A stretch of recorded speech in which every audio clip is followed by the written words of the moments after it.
gagawin sa'yo? Tatlong kamay mo! Uy, ano meron o? Bisa! Uy, ano? Wala! Ang aktor na pag-uusapan natin ngayon, malamang kilala na ng marami dahil sa mga hirit niyang siguradong sasakitan tiyan mo sa kakatawa. Tara, samahan niyo kung balikan ang naging karera niya sa pelikulang Pilipino.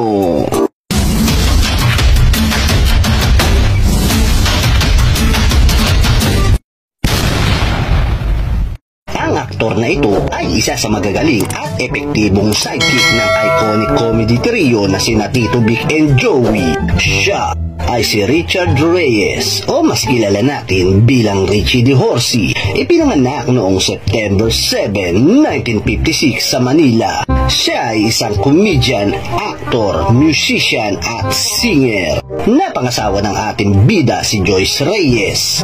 Bata pa lang ang ating bida ay madalas na siyang tawaging kabayo gawa ng malalaking ipin niya sa unahan. At noong naging personal assistant siya ng TVJ, nakitaan siya ng mga ito ng potensyal dahil sa natural nitong talento sa pagpapatawa.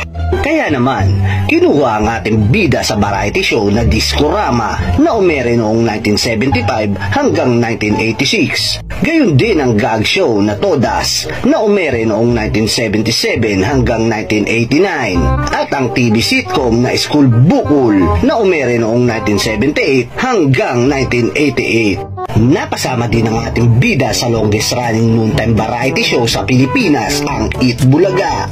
Alam niyo bang si Vic Soto ang nagbigay ng bansag na Richie De Horsey na siyang naging screen name ng ating bida? Dahil sa mga kakaibang atake niya sa pagpapatawa, madalas ding mapasama ang ating bida sa mga pelikulang komedya gaya ng Tatlo Silang Tatay Ko noong 1982, Give Me 5 noong